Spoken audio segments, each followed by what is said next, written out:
Hello, you are in one of my geography classes, so welcome. This is a general introduction to all of my classes, those that transpire online. And I just want to say, I want us to have fun. I want us to learn as much as possible. And I really have a focus on making this practical information for you so you can apply it to your life, to being a better citizen, to being a healthier person, to interacting with your neighbors and understanding the world in its context better. So it's not just busy work.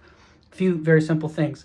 On your schedule and also on the class modules page, everything happens on the modules page in my online class. You don't need to look at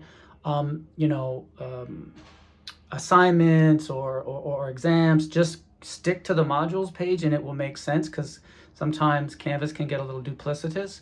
But on your schedule and on the modules page, it'll be clear if this is a synchronous class, which in other words, we meet live on Zoom, or asynchronous, where you just watch my lectures and then you do your assignments.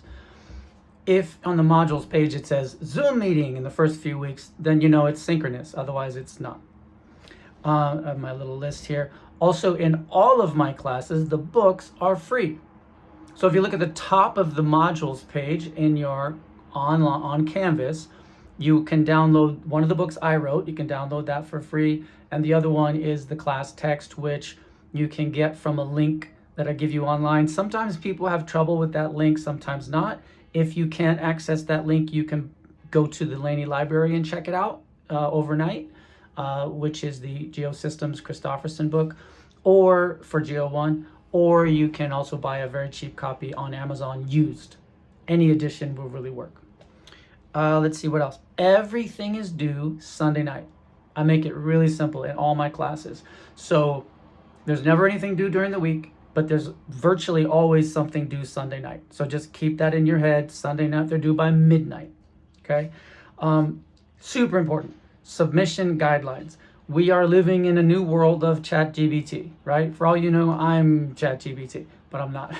So the way that I have adapted to understand, because in the beginning, so many students were just turning in stuff directly out of ChatGPT. They wouldn't even take the time to remove the little icons and emojis. It was ridiculous. So the only way that I can be sure, and it's very clear to me when I glance at it that it is, it's just that I want to know, put it this way. The submission guidelines, and you can read them on the first several assignments, they're listed very clearly, is this. The content that you put into your submissions has to be from the in-class resources, meaning the videos, the lectures, the readings, right? It has to be from those. And the way that you prove that is you quote many quotes in your submission each week, and directly from those resources. And you don't have to cite them. I know where they're from. Just quote them. So, from one of my lectures, you can quote me. Or from one of the readings, you can quote that. And it has to, not just one word, because that's not a meaningful quotation. That could be from anywhere. And not an entire paragraph, because then you're not the one thinking and writing it.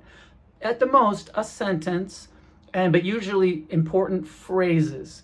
I want you to quote those and weave them into your answer. So whatever I ask you to present, you show me that you've thought about it, you present a reasonable, cohesive answer, and you quote several phrases from the in-class resources. That means put quotation marks on them. A phrase is shorter than a sentence, but longer than a word. And that's how I know that you did not use ChatGPT. And that's the only way. And if you don't do that, you will be severely downgraded.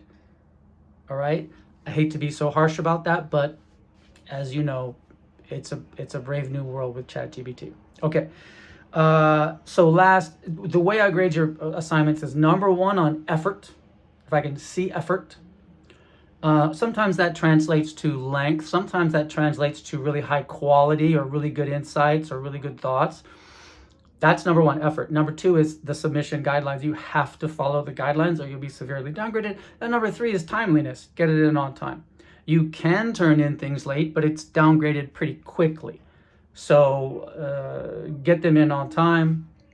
But if you've missed something super late, weeks late, you can still turn it in for half credit if it's several weeks late.